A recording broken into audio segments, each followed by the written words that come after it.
ஏசாயா 41 அதிகாரம். இஸ்ரவேலுக்கு ஆண்டவரின் உறுதிமொழி. தீவுகளே, என் திருமுன்னே மௌனமாயிருங்கள். மக்களினங்கள் தம் ஆற்றலை புதுப்பிப்பார்களாக. அருகில் வந்து பேசுவார்களாக. நீதி தீர்ப்புக்காக நாம் ஒருங்கே கூடி வருவோமாக. சென்ற விடமெல்லாம் சிறப்புறும் நேர்மையாளனை கிழக்கிலிருந்து எழும்ப செய்தவர் யார்? மக்களினங்களை அவனிடம் கையளித்து அரசர்களை அவனுக்கு கீழ்ப்படுத்தியவர் யார்? அவன் வாள் அவர்களை புழுதியாக்குகிறது. அவன் வில் அவர்களை பதர்போல் பறக்க செய்கிறது. அவன் அவர்களை துரத்தி செல்கின்றான். எதிர்ப்பு எதுவுமின்றி முன்னேறுகின்றான். பாதை வழியே காலடி படாது செல்கின்றான். இவற்றை செய்து முடித்தவர் யார்? தொடக்கத்திலிருந்தே தலைமுறைகளை அழைத்தவர் அன்றோ? ஆண்டவராகிய நானே முதலானவர். முடிவானவற்றுடன் இருக்கப் போவதும் நானே. தீவு நாட்டினர் அதை பார்த்து அஞ்சினர். உலகின் எல்லைகளில் வாழ்வோர் நடுநடுங்கினர். எனவே அவர்கள் ஒருங்கே கூடி வந்தனர். ஒவ்வொருவரும் தம் அடுத்தவருக்கு உதவி செய்கின்றார். தம் அடுத்தவரிடம் திடன்கொள் என்கின்றார். கைவினைஞர் பொற்கொல்லருக்கு ஊக்கமூட்டுகின்றார். சுத்தியலால் தட்டுபவர் சம்மட்டியால் அடிப்பவரிடம் பற்ற வைப்பது பற்றி நன்றி என்று சொல்லி உற்சாகப்படுத்துகின்றார். அசையாதபடி ஆணிகளால் அதை இறுக்குகின்றார். நீயோ இஸ்ரவேலே, என் அடியவனே, நான் தெரிந்தெடுத்த யாக்கோபே, என் அன்பன் ஆபிரகாமின் வழிமரபே, உலகின் எல்லைகளினின்று உன்னை அழைத்து வந்தேன். தொலை நாடுகளினின்று உன்னை அழைத்தேன். நீ என் அடியவன், நான் உன்னை தெரிந்தெடுத்தேன். உன்னை நான் தள்ளிவிடவில்லை என்று சொன்னேன். அஞ்சாதே, நான் உன்னுடன் இருக்கின்றேன். கலங்காதே, நான் உன் கடவுள். நான் உனக்கு வலிமை அளிப்பேன், உதவி செய்வேன். என் நீதியின் வலக்கரத்தால் உன்னை தாங்குவேன். உனக்கு எதிராய் வெகுண்டெழுவோர் அனைவரும் மானக்கேடுற்று இழிநிலை அடைவர். உன்னை எதிர்த்து வழக்காடுவோர் இல்லாதொழிவர்.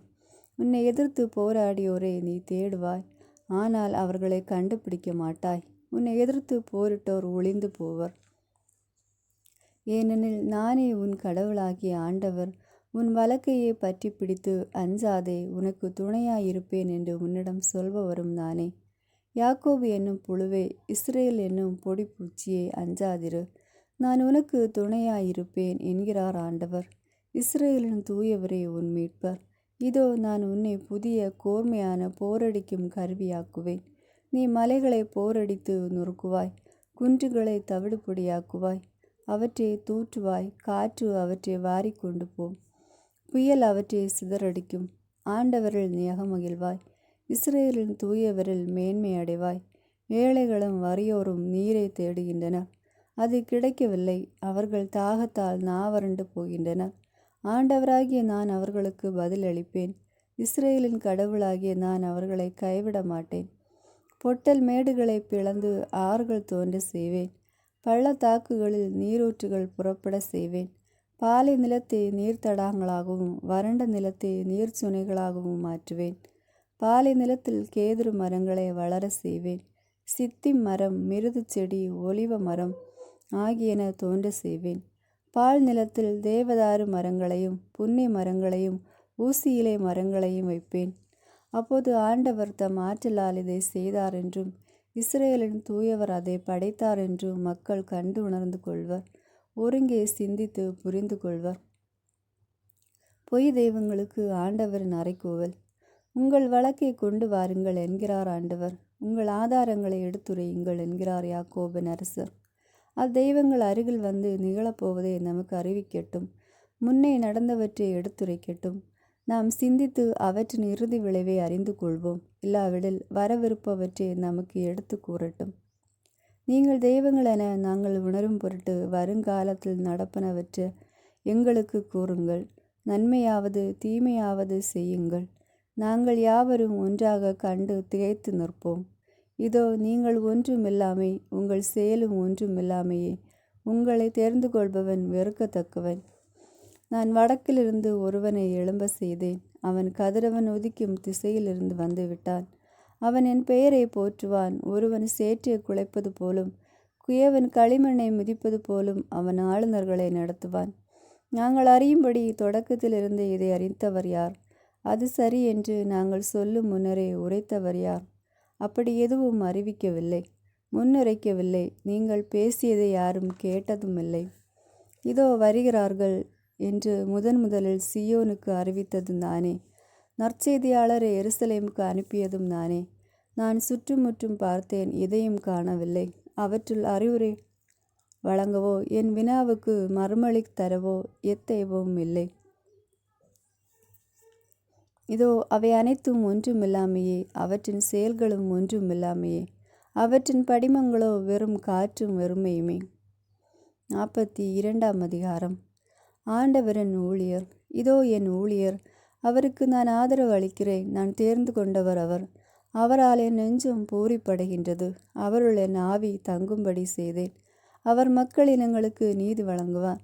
அவர் கூக்குரலிட மாட்டார், தம் குரலை உயர்த்த மாட்டார், தம் குரலொலியை தெருவில் எழுப்பவும் மாட்டார். நெறிந்த நாணலை முறியார், மங்கி எறியும் திரியை அணையார். உண்மையாகவே நீதியை நிலைநாட்டுவார். உலகின் நீதியை நிலைநாட்டும் வரை அவர் சோர்வடையார், மனம் தளர மாட்டார். அவரது நீதி நெறிக்காக தீவு நாட்டினர் காத்திருப்பர். விண்ணுலகை படைத்து விரித்து மண்ணுலகை பரப்பி உயிரினங்களை தோன்ற செய்து அதன் மக்களுக்கு உயிர் மூச்சு தந்து அதில் நடமாடுவோர்க்கு ஆவியை அளித்தவருமான இறைவனாகிய ஆண்டவர் கூறுவது இதுவே. ஆண்டவராகிய நான் நீதியை நிலைநாட்டுமாறு உம்மை அழைத்தேன். உம் கையை பற்றி பிடித்து உம்மை பாதுகாப்பேன். மக்களுக்கு உடன்படிக்கையாகவும் பிற இனத்தாருக்கு ஒளியாகவும் நீர் இருக்குமாறு செய்வேன். பார்வை இழந்தோரின் கண்களை திறக்கவும், கைதிகளின் தலைகளை அறுக்கவும், இருளில் இருப்போரை சிறையினின்று மீட்கவும் உம்மை அழைத்தேன். நானே ஆண்டவர், அதுவே என் பெயர். என் மாட்சியை பிறருக்கோ என் புகழை சிலைகளுக்கோ விட்டுக்கொடேன். முன்னர் நான் அறிவித்தவை நிகழ்ந்து விட்டன. புதியனவற்றை நான் அறிவிக்கின்றேன். அவை தோன்றும் முன்னே உங்களுக்கு தெரியப்படுத்துகிறேன். புகழ்ச்சிப்பா. ஆண்டவருக்கு புதியதொரு பாடல் பாடுங்கள். உலகின் எல்லை எங்கும் அவர் புகழ் பாடுங்கள். கடலில் பயணம் செய்வோரை, கடல்வாழ் உயிரினங்களை, தீவு நாடுகளை, அவற்றில் குடியிருப்போரை அவரை போற்றுங்கள். பாலை நிலமும் அதன் நகர்களும், கேதாரியர் வாழ் ஊர்களும் பேரொலி எழுப்பப்பட்டும். சேலா வாழ் மக்களும் மகிழ்ந்து பாடட்டும். மலைகளின் உச்சியிலிருந்து அவர்கள் ஆர்ப்பரிக்கட்டும். அவர்கள் ஆண்டவருக்கு மாட்சி அளிப்பார்கள். அவர் புகழை தீவு நாட்டினரிடையே அறிவிப்பார்கள். ஆண்டவர் வலியோன் என புறப்பட்டு செல்வார். போர் வீரரைப் போல் தீராசின கொண்டு எழுவார். உரத்த குரல் எழுப்பி முழக்கமிடுவார். தம் பகைவருக்கு எதிராக வீரத்துடன் செயல்படுவார். தம் மக்களுக்கு ஆண்டவரின் உதவி. வெகு காலமாய் நான் மௌனம் காத்து வந்தேன். அமைதியாயிருந்து என்னை கட்டுப்படுத்தி கொண்டேன். இப்பொழுதோ பேறுகால பெண்போல் வேதனை குரல் எழுப்புகின்றேன். பெருமூச்சு விட்டு திணறுகின்றேன். மலைகளையும் குன்றுகளையும் பாழாக்குவேன். அவற்றின் புல் பூண்டுகளை உலர்ந்து போக செய்வேன். ஆறுகளை திட்டுகளாக மாற்றுவேன். ஏரிகளை வற்றி போக செய்வேன். பார்வையற்றோரை அவர்கள் அறியாத பாதையில் நடத்தி செல்வேன். அவர்கள் பழகாத சாலைகளில் வழி நடத்துவேன்.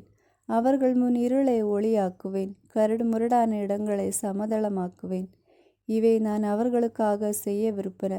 நான் அவர்களை கை நெகிழ மாட்டேன். சிலைகள் மேல் நம்பிக்கை வைப்போரும், படிமங்களிடம் நீங்கள் எங்கள் தெய்வங்கள் என்போரும் இழிநிலை அடைந்து மானக்கேடுறுவர். கற்றுக்கொள்ளாத இஸ்ரேல், செவிடரை கேளுங்கள், குருடரை கவனமாய் பாருங்கள். குருடாராய் இருப்பவன் எவன்? என் ஊழியன் தான். செவிடராய் இருப்பவன் எவன்? நான் அனுப்பும் தூதன்தான். எனக்கு அர்ப்பணிக்கப்பட்டவன் போல் குருடன் யார்? ஆண்டவரின் ஊழியன் போல் பார்வையற்றவன் யார்? பலவற்றை நீ பார்த்தும் கவனம் செலுத்தவில்லை. உன் செவிகள் திறந்திருந்தும் எதுவும் உன் காதில் விழவில்லை. ஆண்டவர் தம் நீதியின் பொருட்டு தம் திருச்சட்டத்தை சிறப்பித்து மேன்மைப்படுத்த ஆர்வமுற்றார். ஆனால் இந்த மக்களினம் கொள்ளையடிக்கப்பட்டு சூறையாடப்பட்டது. அவர்கள் அனைவரும் குழிகளில் சிக்கினர், சிறைச்சாலைகளில் அடைக்கப்பட்டனர். விடுவிப்பார் எவரும் இலர். கவர்ந்து செல்லப்பட்டனர், கொள்ளை பொருளாயினர். திருப்பி அனுப்பு என்று சொல்வாரில்லை. உங்களுள் எவன் இதற்கு செவி கொடுப்பான்? எவன் வருங்காலத்திற்காக கவனித்து கேட்பான்? யாக்கோபை கொள்ளைக்காரரிடமும் இஸ்ரேலை கள்வரிடமும் ஒப்புவித்தவர் யார்? ஆண்டவர் அன்றோ? அவருக்கு எதிராக அன்றோ நாம் பாவம் செய்தோம்? மக்கள் அவருடைய நெறிகளை பின்பற்ற விரும்பவில்லை. அவரது திருச்சட்டத்திற்கு கீழ்ப்படியவில்லை. ஆகவே அவர் அவர்கள் மேல் தம் கோபக்கனலை கொட்டினார். கடும் போர் மூண்டது. அவரது சினம் அவர்களை சூழ்ந்து பற்றி எரிந்தது. ஆயினும் அவர்கள் உணரவில்லை. அவர்களை நெருப்பு சுட்டரித்தது. ஆயினும் அவர்கள் சிந்தையில் கொள்ளவில்லை. 43ஆம் அதிகாரம். விடுதலை வரும் என்ற உறுதிமொழி. யாக்கோபை உன்னை படைத்தவரும் இஸ்ரவேலை உன்னை உருவாக்கியவருமான ஆண்டவர் இப்போது இவ்வாறு கூறுகிறார்: அஞ்சாதே, நான் உன்னை மீட்டு கொண்டேன். உன் பெயரை சொல்லி உன்னை அழைத்தேன். நீ எனக்கு உரியவன். நீர்நிலைகள் வழியாக நீ செல்லும்போது நான் உன்னோடு இருப்பேன். ஆறுகளை கடந்து போகும்போது அவை உன்னை மூழ்கடிக்க மாட்டா. தீயில் நடந்தாலும் சுட்டரிக்கப்பட மாட்டாய். நெருப்பு உன்மேல் பற்றி எரியாது. ஏனெனில் உன் கடவுளாகிய ஆண்டவர் நானே. இஸ்ரேலின் தூயவரும் உன்னை விடுவிப்பவரும் நானே. உனக்கு பணயமாக எகிப்தையும் உனக்கு ஈடாக எத்தியோப்பியா செபா நாடுகளையும் ஒப்புக் கொடுக்கிறேன். என் பார்வையில் நீ விலையேறப் பெற்றவன், மதிப்புமிக்கவன். நான் உன்மேல் அன்பு கூர்கிறேன். ஆதலால் உனக்கு பதிலாக மானிடரையும் உன் உயிருக்கு மாற்றாக மக்களினங்களையும் கொடுக்கிறேன். அஞ்சாதே, ஏனெனில் நான் உன்னோடு இருக்கின்றேன். கிழக்கிலிருந்து உன் வழிபரப்பை அழைத்து வருவேன். மேற்கிலிருந்து உன்னை ஒன்று திரட்டுவேன். வடப்புறம் நோக்கி அவர்களை விட்டுவிடு என்பேன். தென்புறத்திடம் தடுத்து நிறுத்தாதே என்று சொல்வேன். தொலை நாட்டிலிருந்து என் புதல்வரையும் உலகின் எல்லையிலிருந்து என் புதல்வியரையும் அழைத்து வா. என் மாட்சிக்காக நான் படைத்து உண்டாக்கிய என் பெயரால் அழைக்கப்பெற்ற அனைவரையும் கூட்டிக் கொண்டு வா. இஸ்ரேல் ஆண்டவரின் சாட்சி. கண்ணிருந்தும் குருடராய் காதிருந்தும் செவிடராய் இருக்கும் மக்களை புறப்பட்டு வரசி. வேற்றினத்தார் அனைவரும் ஒருங்கே திரண்டு வரட்டும். மக்கள் இனங்கள் ஒன்று கூடட்டும். அவர்கள் யார் இதை முன்னறிவிக்கக்கூடும்? முன்பு நடந்தவற்றை யாரால் விளக்கக்கூடும்? அவர்கள் கூறுவது சரியென காட்ட தம் சான்றுகளை கொண்டு வரட்டும். மக்கள் அதை கேட்டு உண்மை என்று சொல்லட்டும். நீங்கள் என் சாட்சிகள் என்கிறார் ஆண்டவர். நான் தேர்ந்தெடுத்த என் ஊழியரும் நீங்களே. என்னை அறிந்து என் மீது நம்பிக்கை வைப்பீர்கள். நானே அவர் என்பதை உணர்ந்து கொள்வீர்கள். எனக்கு முன் எந்த தெய்வமும் உருவாக்கப்படவில்லை, எனக்கு பின் எதுவும் இருப்பதில்லை. ஆம், நானே ஆண்டவர். என்னையென்று வேறு மீட்பர் இல்லை. அறிவித்து விடுதலை அளித்து பறைசாற்றியது அனைத்தும் நானே. உங்களிடையே உள்ள வேறு தெய்வம் என்று நீங்களே என் சாட்சிகள் என்கிறார் ஆண்டவர். நான் இறைவன். என்னாலும் இருப்பவரும் நானே. என் கையில் இருப்பதை பறிப்பவர் எவரும் இல்லை. நான் செய்ததை மாற்றி அமைப்பவர் எவர்? பாபிலோனிலிருந்து விடுவிக்கப்படல். இஸ்ரேலின் தூயவரும் உங்கள் மீட்பெருமான ஆண்டவர் கூறுவது இதுவே: உங்கள் பொருட்டு பாபிலோனுக்கு ஆட்களை அனுப்பி அதன் தாழ்பாள்கள் அனைத்தையும் தகர்த்து விடுவேன். கல்தேயரின் மகிழ்ச்சி பாடல் புலம்பலாக மாறும். நானே உங்கள் தூயவரான ஆண்டவர். இஸ்ரேலை படைத்தவர் உங்கள் அரசர். கடலுக்குள் வழியை ஏற்படுத்தியவரும் பொங்கி எழும் நீர் நடுவே பாதை அமைத்தவரும், தேர்களையும் குதிரைகளையும் படை வீரரையும் வலிமை மிக்கோரையும் ஒன்றாக கூட்டி வந்தவரும், அவர்கள் எழாதவாறு விழ செய்து திரிகளை அணைப்பது போல் அவர்களை அழித்தவரும் ஆகிய ஆண்டவர் கூறுவது இதுவே: முன்பு நடந்தவற்றை மறந்து விடுங்கள். முற்கால நிகழ்ச்சி பற்றி சிந்திக்காதிருங்கள். இதோ புதுச் செயல் ஒன்றை நான் செய்கிறேன். இப்பொழுதே அது தோன்றிவிட்டது. நீ அதை கூர்ந்து கவனிக்கவில்லையா?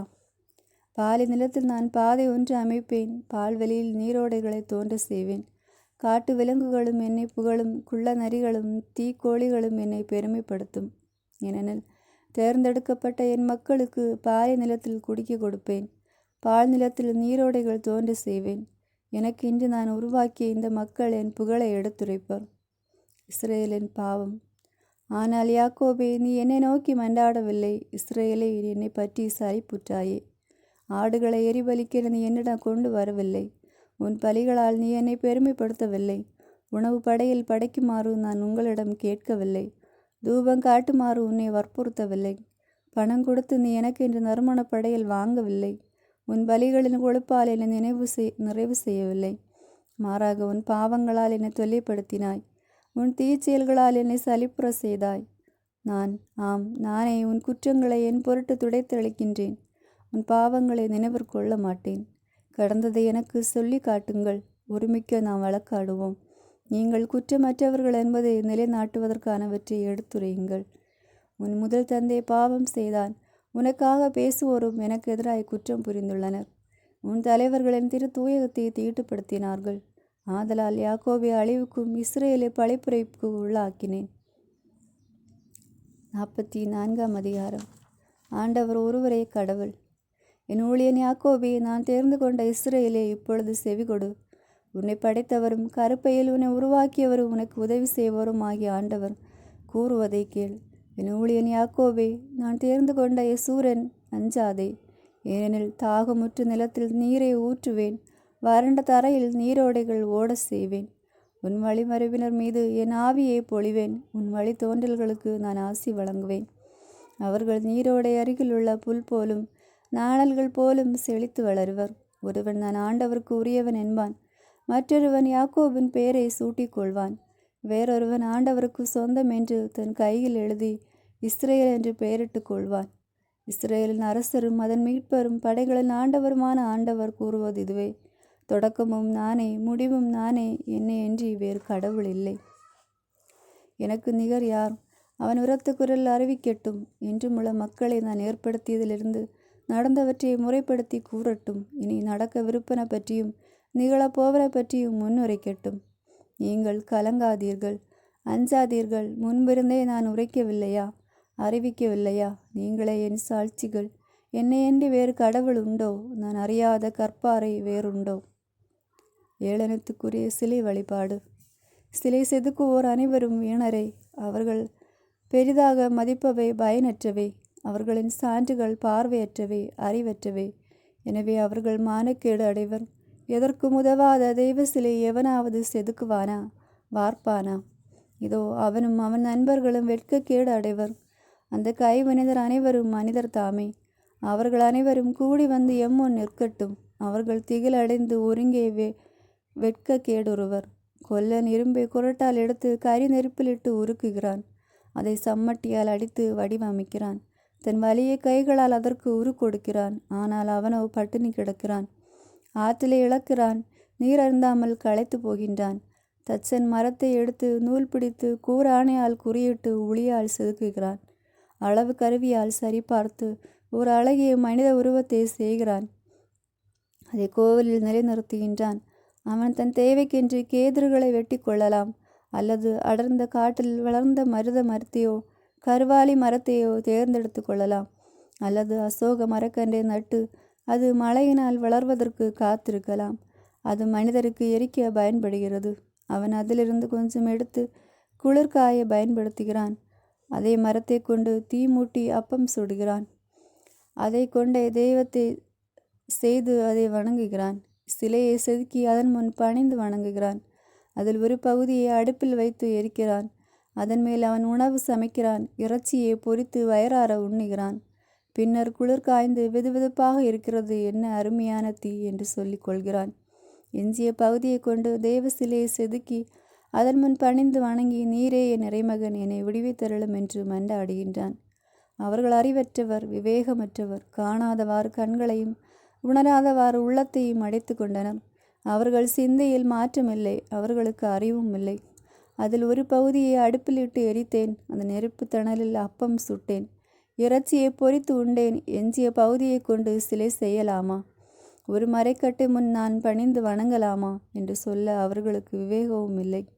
அவன் செய்வது சாம்பலை தின்பதற்கு சமமானது என ஏமாறிய அவன் சிந்தனைகள் அவனை வழிவிலக செய்கின்றன. அவனால் தன்னை மீட்க இயலாது. தன் வலக்கையில் இருப்பது வெறும் ஏமாற்று வேலை என்று அவன் ஏற்றுக்கொள்வதில்லை. படைத்தவரும் மீட்பரும் ஆண்டவரே, யாக்கோபே, இஸ்ரேலை, இவற்றை நீ நினைவிற்கொள்வாய். நீ என் ஊழியன், நான் உன்னை உருவாக்கினேன். நீதான் என் அடியான். இஸ்ரேலே, நான் உன்னை மறக்க மாட்டேன். உன் குற்றங்களை கார்மேகம் போலும் உன் பாவங்களை பனிப்படலம் போலும் அகற்றிவிட்டேன். என்னிடம் திரும்பி வா, நான் உனக்கு மீட்பளித்து விட்டேன். வானங்களை மகிழ்ந்து பாடுங்கள், ஆண்டவர் இதை செய்தார். மண்ணுலகின் அடித்தளங்களை ஆர்ப்பரியுங்கள். மலைகளை, காடை, அங்குள்ள அனைத்து மரங்களை களிப்புற்று முழங்குங்கள். ஏனெனில் ஆண்டவர் யாக்கோபை மீட்டருளினார், இஸ்ரேலில் அவர் மாட்சி பெறுகிறார். கருப்பையில் உன்னை உருவாக்கிய உன் மீட்பரான ஆண்டவர் கூறுவது இதுவே: அனைத்தையும் படைத்த ஆண்டவர் நானே. யார் துணையும் இன்றி நானாக வானங்களை விரித்து மண்ணுலகை பரப்பினேன். பொய் சொல்லும் குறிகள் பலிக்காதவாறு செய்கின்றேன். மந்திரவாதிகளை மடையராக்குகின்றேன். ஞானிகளை இழிவுற செய்து அவர்களது அறிவு மடமை என காட்டுகின்றேன். என் ஊழியன் சொன்ன வார்த்தையை உறுதிப்படுத்துகின்றேன். என் தூதர் அறிவித்த திட்டத்தை நிறைவேற்றுகின்றேன். எருசலேமை நோக்கி நீ குடியமர்த்த பெறுவாய் என்றும், யூதா நகர்களிடம் நீங்கள் கட்டியெழுப்ப பெறுவீர்கள் என்றும், அவற்றின் பாழடைந்த இடங்களை சீரமைப்பேன் என்றும் கூறுகின்றேன். நீர்த்தளங்களை பார்த்து வற்றிப்போ உன் ஆறுகளை உலர்ந்த தரையாக்குவேன் என்றும் உரைக்கின்றேன். சைரஸ் மன்னரை பற்றி அவன் நான் நியமித்த ஆயன், என் விருப்பத்தை நிறைவேற்றுவான் என்றும், எருசலேமை பற்றி அது கட்டி எழுப்பப்படும் என்றும், திருக்கோவிலை பற்றி உனக்கு அடித்தளமிடப்படும் என்றும் கூறுவதும் நானே. 45ஆம் அதிகாரம். சைரஸின் நியமனம். சைரஸுக்கு ஆண்டவர் திருப்பொழிவு செய்துள்ளார். பிற இனத்தாரை அவர் முன் அடிபணிய செய்வார். அரசர்களை அவர் முன் ஆற்றில் இழக்க செய்வார். கோட்டை வாயில்களை அவர் முன் பூட்டியிராது திறந்திருக்க செய்வார். அவரது வலக்கையை உறுதியாக பற்றி பிடித்துள்ளார். அவரிடம் ஆண்டவர் கூறுவது இதுவே: நான் உனக்கு முன்னே சென்று குன்றுகளை சமப்படுத்துவேன். செப்பு கதவுகளை உடைத்து இரும்பு தாழ்பால்களை தகர்ப்பேன். இருளில் மறைத்து வைத்த கருவூலங்களையும் மறைவிடங்களில் ஒளித்து வைத்த புதையல்களையும் உனக்கு நான் தருவேன். பேர் சொல்லி உன்னை அழைத்த இஸ்ரேலின் கடவுளாகிய ஆண்டவர் நானே என்பதை நீ அறியும்படி இதை செய்வேன். என் ஊழியன் யாக்கோபை முன்னிட்டும் நான் தேர்ந்து கொண்ட இஸ்ரேல் பொருட்டும் பெயர் சொல்லி உன்னை அழைத்தேன். நீ என்னை அறியாதிருந்தும் உனக்கு பெயரும் புகழும் வழங்கினேன். நானே ஆண்டவர், வேறு எவரும் இல்லை. என்னை அன்றி வேறு கடவுள் இல்லை. நீ என்னை அறியாதிருந்தும் உனக்கு வலிமை அளித்தேன். கதிரவன் உதிக்கும் திசை தொடங்கி மறையும் திசை வரை என்னை அன்றி வேறு எவரும் இல்லை என்று மக்கள் அறியும்படி இதை செய்கிறேன். நானே ஆண்டவர், வேறு எவரும் இல்லை. நான் ஒளியை உண்டாக்குகின்றேன், இருளை படைக்கின்றேன். நல்வாழ்வை அமைப்பவன் நான், தீமையையும் படைப்பவனும் நானே. இவை அனைத்தையும் செய்யும் ஆண்டவர் நானே. வானங்கள் பனிமழையென வெற்றியை அனுப்பட்டும். மேகங்கள் மாறியென அதை பொழியட்டும். மண்ணுலகம் வாய் திறந்து விடுதலை கனி வழங்கட்டும். அதனுடன் நீர் துளர்க்க செய்யட்டும். இவற்றை செய்பவர் ஆண்டவராகிய நானே. தன்னை உருவாக்கியவரை எதிர்த்து வழக்காடுபவனுக்கு ஐயோ கேடு. பானை ஓடுகளில் அவனும் ஓர் ஓடை. களிமண் குயவனிடம் நீ என்னை கொண்டு என்ன செய்கிறாய் என்றும், அவன் வனைந்தது அவனிடம் உனக்கு கைத்திறனை இல்லை என்றும் கூறுவதுண்டோ? படைப்பிற்கும் வரலாற்றுக்கும் ஆண்டவர்: தந்தையிடம் நீர் ஏன் என்னை இப்படி பிறப்பித்தீர் என்றும், தாயிடம் நீ ஏன் என்னை இப்படி பெற்றெடுத்தாய் என்றும் வினவுவனுக்கு ஐயோ கேடு. இஸ்ரேலின் தூயவரும் அவனை உருவாக்கியவருமான ஆண்டவர் கூறுவது இதுவே: நிகழவிருப்பன குறித்தும் என் மக்களை பற்றியும் என்னிடம் கேள்வி கேட்பீர்களா? என் கைவனை பற்றி எனக்கே கட்டளை இடுவீர்களா? நான் உலகை உருவாக்கி அதன் மேல் மனிதரை படைத்தேன். என் கைகளை வானத்தை விரித்தன. அதன் படைத்திரளுக்கு ஆணையிட்டதும் நானே. வெற்றி பெறுமாறு நான் சைரஸை எழுப்பினேன். அவன் செல்லும் அனைத்து வழிகளையும் சீர்படுத்தினேன். அவன் என் நகரை கட்டி எழுப்புவான். நாடு கடத்தப்பட்ட என் மக்களை ஈட்டு பொருளோ அன்பொழிப்போ பெறாது திருப்பி அனுப்புவான் என்கிறார் படைகளின் ஆண்டவர். ஆண்டவர் கூறுவது இதுவே: எகிப்தியர்த்தம் செல்வத்தோடும் எத்தியோப்பியர்த்தம் வாணிக பொருளோடும் நெடிது வளர்ந்து சபாவியர் உனக்கு உடைமையாவர். அவர்கள் விலங்கிடப்பட்டு உனக்கு பின்வந்து உன்னை பணிவர். உன்னிடம் தம் மன்றாட்டை சமர்ப்பித்து, இறைவன் உம்மிடம்தான் இருக்கிறார், வேறெங்கும் இல்லை, வேறு கடவுளும் இல்லை என்பார்கள். மீட்பரான இஸ்ரேலின் கடவுளை, உண்மையிலே நீர் தம்மை மறைத்து கொள்ளும் இறைவன். சிலைகளை செய்வோர் அனைவரும் ஒருங்கே வெட்கி நாணினர். அவர்கள் குழம்பி தவித்தனர். ஆண்டவர் என்றுமுள்ள மீட்பை அளித்து இஸ்ரேலை விடுவித்தருளினார். என்றென்றும் நீங்கள் வெட்கக்கேடு அடைய மாட்டீர்கள், அவமதிப்புக்கும் உள்ளாக மாட்டீர்கள். ஏனெனில் விண்ணுலகை படைத்த ஆண்டவர் கூறுவது இதுவே: அவரே கடவுள், மண்ணுலகை படைத்து உருவாக்கியவர் அவரே, அதை நிலைநிறுத்துபவரும் அவரே. வறுமையாயிருக்குமாறு படைக்காது மக்கள் வாழுமாறு அதை உருவாக்கினார். நானே ஆண்டவர், என்னையன்றி வேறு எவரும் இல்லை. நான் மறைவிலும் மண்ணுலகின் இருண்ட பகுதியிலும் பேசியதில்லை. வேற்றிடத்தில் என்னை தேடுங்கள் என்று நான் யாக்கோபின் வழிமரபிடம் சொல்லவில்லை. ஆண்டவராகிய நான் உண்மையை பேசுகிறேன், நேர்மையானவற்றை அறிவிக்கிறேன். உலகத்திற்கும் பாபிலோனின் சிலைகளுக்கும் ஆண்டவர்: மக்கள் இனங்களுக்குள் தப்பி பிழைத்தோரை ஒன்று திரண்டு வாருங்கள், ஒருங்கே கூடுங்கள். மரத்தால் செய்த தங்கள் சிலையை சுமந்து செல்வோருக்கும் விடுதலை வழங்காத தெய்வத்துடன் தொடர்ந்து மன்றாடுவோருக்கும் அறிவே இல்லை. அறிவியுங்கள், உங்கள் வழக்கை எடுத்துரையுங்கள், ஒன்றாக சிந்தித்து முடிவெடுங்கள். தொடக்கத்திலிருந்து இதை வெளிப்படுத்தியவர் யார்? முதலில் இதை அறிவித்தவர் யார்? ஆண்டவராகி நான் அல்லவா? என்னை அன்றி கடவுள் வேறு எவரும் இல்லை. நீதி உள்ளவரும் மீட்பு அளிப்பவருமான இறைவன் என்னை அன்றி வேறு எவரும் இல்லை. மண்ணுலகின் அனைத்து எல்லை நாட்டோரை என்னிடம் திரும்பி வாருங்கள், விடுதலை பெறுங்கள், ஏனெனில் நானே இறைவன், என்னை அன்றி வேறு எவரும் இல்லை. நான் என்மேல் ஆணையிட்டுள்ளேன். என் வாயினின்று நீதி நிறைவாக்கு புறப்பட்டு சென்றது. அது வீணாக திரும்பி வராது. முழங்கால் அனைத்தும் எனக்கு முன் மண்டியிடும், நான் அனைத்தும் என்மேல் ஆணையிடும். ஆண்டவரில் மட்டும் எனக்கு நீதியும் ஆற்றலும் உண்டு என்று ஒவ்வொருவரும் சொல்லி அவரிடம் வருவான். அவருக்கு எதிராக சீறி எழுந்தவர் அனைவரும் வெட்கக்கேடு அடைவர். இஸ்ரேலின் வழிமரபினர் அனைவரும் ஆண்டவரால் ஏற்புடையவராக பெற்று அவரை போற்றுவர். ஆமேன். God bless you.